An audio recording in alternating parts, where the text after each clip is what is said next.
अथर्व एक ऐसे कुत्ते की तरह श्रेया की कार चेस कर रहा था जिसे आसपास के ट्रैफिक से कोई लेना देना नहीं होता, पर आने जाने वाले ट्रैफिक ने उसके प्यार को नहीं समझा और ऐसी की तैसी कर दी।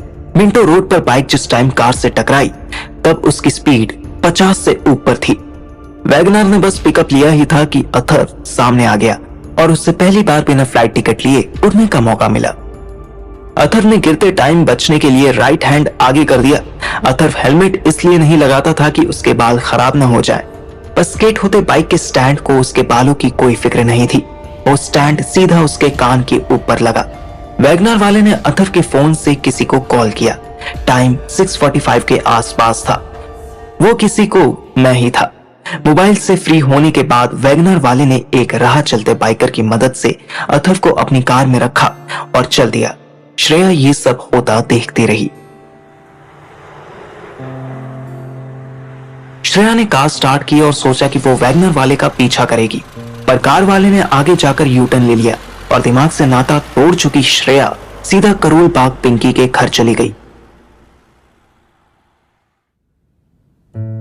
पिंकी को सामने देखते ही श्रेया पूरी तरह रोई।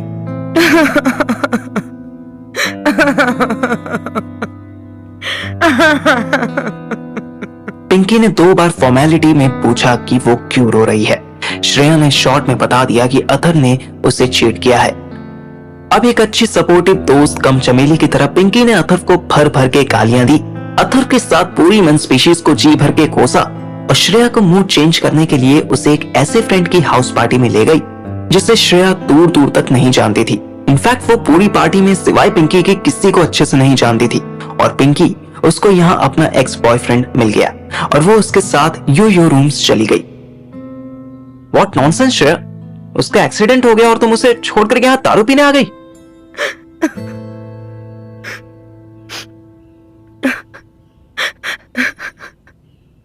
I don't know मुझे क्या हुआ। मेरा दिमाग काम नहीं कर रहा था। I was numb. No, you are dumb. बेवकूफ लड़की, वो कहाँ के इस हॉस्पिटल में ये पता करने की कोशिश की। श्रेया ने ना में सिर हिलाया और सुबकने लगी। तुमने मुझे वो लेटर दिया ही क्यों? नहीं देना था। तुम्हें सीरियसली लगता है कि मैं अथर्व की चुगली करूंगा? पर तुम दोनों के बीच झगड़ा हुआ था ना? अरे 100 झगड़े हो जाएं, तब भी उसके सीक्रेट्स किसी के साथ शेयर करने की मैं सोच भी नहीं सकता। एनीवेज, वो झूठ नहीं बोल रहा है, उसको सच में सैटिराइसिस है। इसको निम्फोमेनिया का मेल वर्जन समझो। I don't know about that. Nymphomania. अरे अभी बताने का टाइम नहीं है, गूगल कर लेना। स्वानी, तुम चल रही हो मेरे साथ? रात के 11:30 हो चुके थे। मुझे लगा वो डायरेक्ट मना करेगी, पर वो बोली ऑफ कोर्स, ऐसी क्रिटिकल सिचुएशन में कोई एक तो समझदार होना चाहिए। मैंने उसके सरकाज़म को इग्नोर किया और जाने लगा कि श्रेया ने मुझे टोका। रुको, मेरी कार ले जाओ। मुझे कार तो दूर साइकिल चलाने भी नहीं आती थी, लेकिन सुहानी ने चाबी ले ली। मैं अथर्व को कॉल करने लगा, पर उसका फोन स्विच ऑफ बता रहा था। मुझे एक हल्का सा डर लगा। दिल्ली में अक्सर ह्यूमन ऑर्गन्स के रैकेट्स पकड़े जाते थे।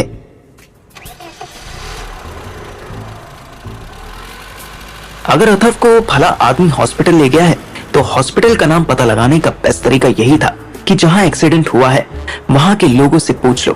पर 4-5 घंटे पहले हुए एक्सीडेंट के बारे में भी लोग ऐसे अनजान बन रहे थे जैसे मैं 1920 की कोई हॉरर स्टोरी मांग रहा हूँ। सुहानी ने मुझे टोका। अथर्व कॉल नहीं उठा रहा तो क्या हुआ? उसके पापा का नंबर ट्राई करो। टोन भी सिली। फर्स्ट ऑफ ऑल, उसके केबीसी पापा का नंबर मेरे पास क्यों होगा? दूसरा, अगर नंबर होता भी तो मैं उनको कॉल नहीं करता, क्योंकि अगर उन्हें एक्सीडेंट के बारे में कुछ भी पता चला ना तो वो बेवजह पैनिक हो जाएंगे। Now you are talking nonsense.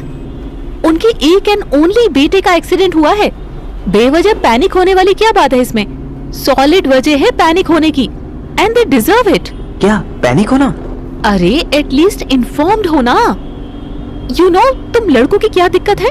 तुम लोगों की बस की एक कार चलानी होती है, लेकिन एक्ट ऐसे करते हो कि सारी दुनिया की टेंशन बस तुम ही डिजर्व करते हो। बेवकूफ, अगर हम पुलिस कंप्लेंट करने गए तो भी वो पेरेंट्स को कॉल करेंगे ना, तब पुलिस से पता चलेगा तो अच्छा लगेगा। लड़की की बात में दम तो था, उसका कोई तो समझदार साथ हो वाला टॉन्ट गलत नहीं था। मेरे पास सुनीता आंटी का तो नंबर नहीं था, इसलिए मैंने अपनी माँ से उनका नंबर लिया और इससे पहले कि माँ बोले आते टाइम पुदीना लेते आइयो, मैंने कॉल डिस्कनेक्ट कर दिया। सुहानी का आइडिया परफेक्ट निकला। अंकल आंटी दोनों श्री गंगाराम हॉस्पिटल में अथर्व के साथ ही थे। हम दोनों भी जल्दी से पहुंचे।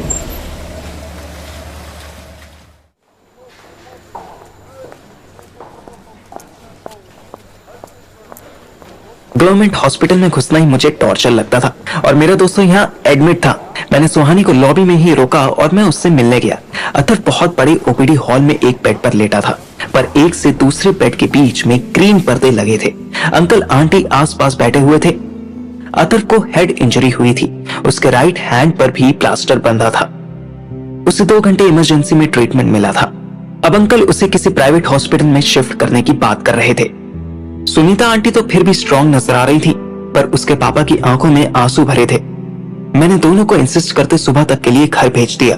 अथर्व होश में था, पर बहुत धीरे बोल रहा था। कमीने, टाइम मिल गया तुझे? भोसड़ी वाले, एक दिन मेरे बिना वन पीस नहीं रह पाया तू? हाँ, मैं एक हफ्ता नहीं आता तो तू सीधा निगम बोर्ड घाट में मिलता। अथर्व ने हंसने की कोशिश की, पर उसको दर्द होने लगा।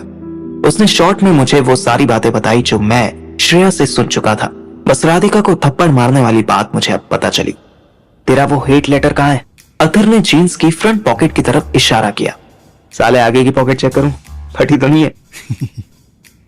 अथर्व 2 ग्राम हंसा। लेटर हिंदी में लिखा था। मैंने पढ़ना शुरू किया।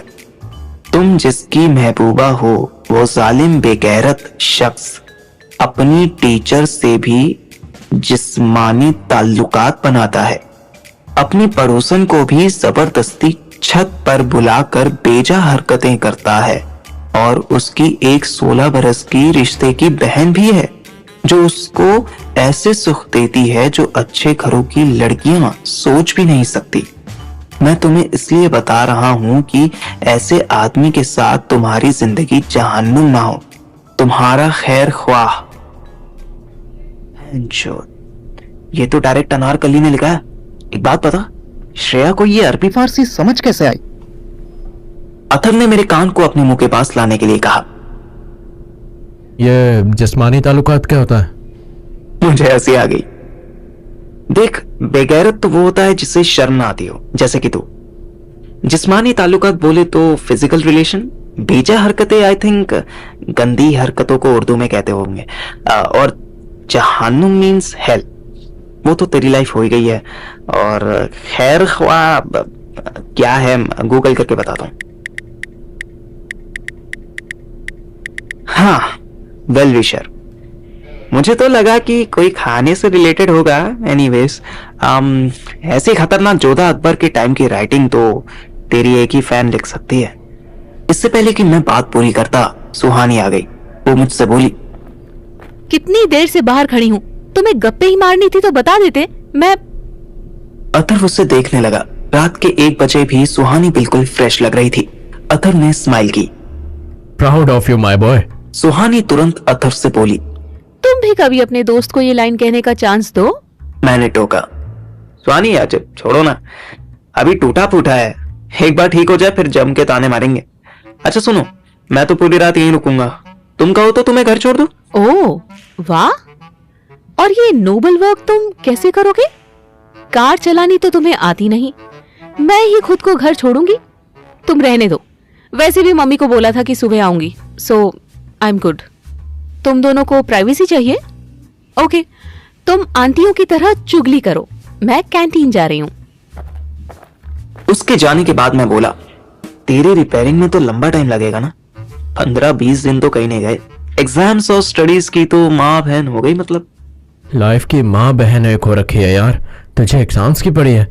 इस हालत में अगर फेल भी हो जाओ ना, तब भी पापा मुझे कहीं नहीं भेजने वाले। पापा भूलेंगे भी तो मम्मी उनकी सुनेगी नहीं। पर यार, राधिका, आयशा सब इतनी सेल्फिश निकलेंगी, सोचा नहीं था। वाह बेटा, तो किसी की कांड मार ले और फिर बोले कि वो सेल्फिश क्यों होने लगा। देख, राधिका को तो तूने ही उकसाया था। उसको कंट्रोल करना तो तेरे बस का नहीं है, पर तुझे कंसर्न होना ही है तो आयशा भाभी के लिए हो। वो खुली घूम रही है, पता नहीं किस किस को तेरे जिस्मानी ताल्लुकात की नोटिफिकेशन भेजती रहेगी। सब उस स्वीटी की पट्टी की वजह से हुआ है। कमीनी साली, ना चोरी छुपे घर आती, ना ये सब कांड होता। ठरकी साली। Pot calling the cattle black. उसे ठरकी कह रहा है। अबे वो मेरी बात पूरी भी नहीं हुई थी कि स्वीटी वहां आ गई। ये सब कैसे? ओह नो, तुम्हें तो बहुत चोट लगी है। तू यहाँ कैसे आई? ऑटो से। ये फिर घर से भाग के आ गई। स्वीटी को किसी भी बात का कोई फर्क नहीं पड़ा। वो बस अथर्व के पास गई और उसे हक करने लगी। मुझे थोड़ा ऑकवर्ड लगा। तुम दोनों बातें करो, मैं आता हूं अभी कैंटीन से। दोनों में से किसी ने कोई जवाब नहीं दिया।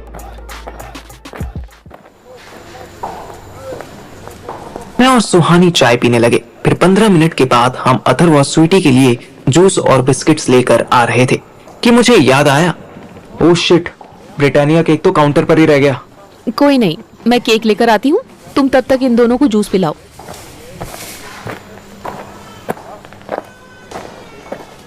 मैं ओपीडी में घुसा तो देखा कि अथर्व के बेड को चारों तरफ से ग्रीन कलर के कर्टन से कवर किया हुआ है। मुझे टेंशन हुई, कहीं कुछ हो तो नहीं गया। मैं थोड़ा पास पहुंचा तो एक अल्टीमेट नजारा मिला। टूटे फूटे अथर्व को सुपर ठर की स्वीटी ब्लो जॉब दे रही थी।